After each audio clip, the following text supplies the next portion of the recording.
Gusto mo ba ng perfume na amoy artista at amoy maganda? Girl, I got you! Pag itong perfume na to talaga yung ginamit mo, mapapalingon sila sa'yo at mapapatanong kung anong perfume ba yung gamit mo. This is the Elle Passion from Andrea's Secret. Guys, super mura, super affordable lang ng perfume na to. Like 100 plus lang siya, 50 ml na siya, and super bango niya, as in, promise. And guys, look at the packaging. As a pink girly, I'm so kilig talaga sa color niya. Ang cute niya!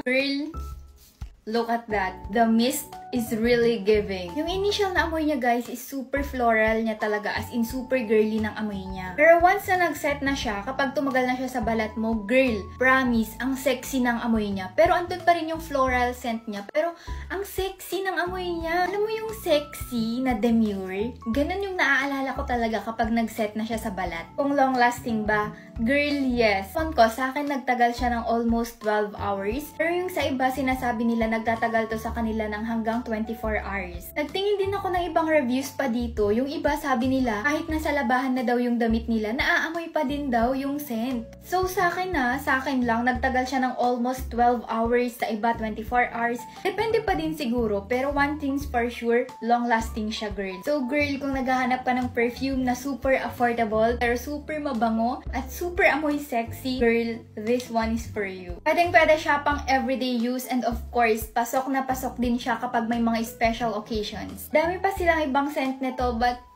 I'm so in love with this scent. Like, I'm super in love. Girl, try mo na. Elle Passion from Andrea's Secret.